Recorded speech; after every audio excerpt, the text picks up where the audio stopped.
Resver is the debut full-length album from Command, a Swedish heavy metal band, that have influences from speed metal and black metal in their sound, and we'll talk a little bit more about their style in a bit. But you might recognize some of their sound, or they might seem familiar because they were previously named Commando. And these are also the guys from Midnatt. If you haven't checked out that band, it's a little bit more of a classic Swedish heavy metal sound. This is something a little bit darker and different.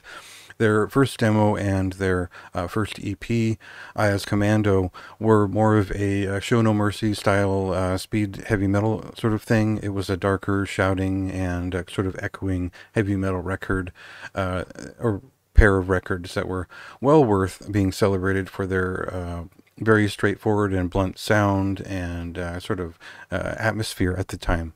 And they've made a lot of changes to their sound from that point. I think that it's hard to describe this new record in context of their old work other than it is just simply more intense. It is set aback.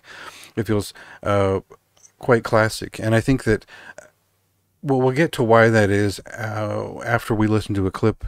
See why this is maybe an immersive and hypnotic record in some sense as we just get to a song right away.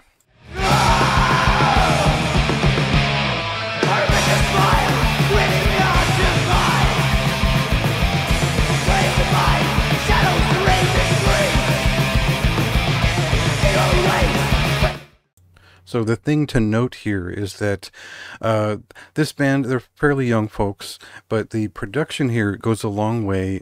Well, a lot of this is self-recorded, although this is very much a DIY record. It was a different writing process for the band that brought in all of the members, and the production values are sort of, they get their finishing touch from the mastering from Jamie Elton, a sound engineer who has done work for a lot of bands for Electric Assault and Dying Victims, but also Tribulation on, I think, their most recent EP.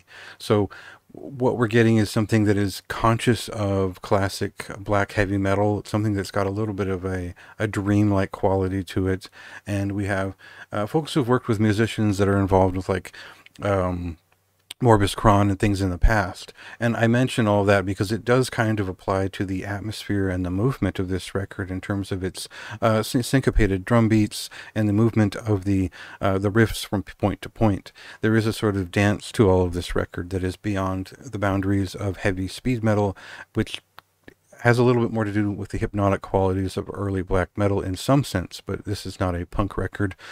It has more to do with like In Solitude, or maybe I wouldn't go much further than that. I wouldn't say that this is necessarily, it sounds too much like a Tribulation record, but it's worth considering that when they've gone in to sort of blacken this record and give it a darker sound, they haven't leaned into black metal so much as these darker gothic undertones, which are kind of haunting in their presentation.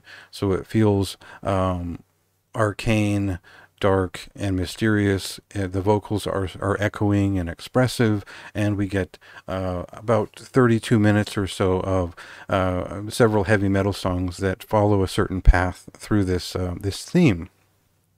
The theme seems to be a night of haunting and possession, and that leaves there's certainly a mental aspect to it, a mental horror up to it, which is explored throughout. So we do get a blackened heavy metal result, which might seem typical if you're familiar with the evolution of bands like Slaked or The Night Eternal, but that's not exactly what this is. It still remains a heavy metal album, and I think that you'll notice the difference, but you'll kind of have to just link into the record and let it play.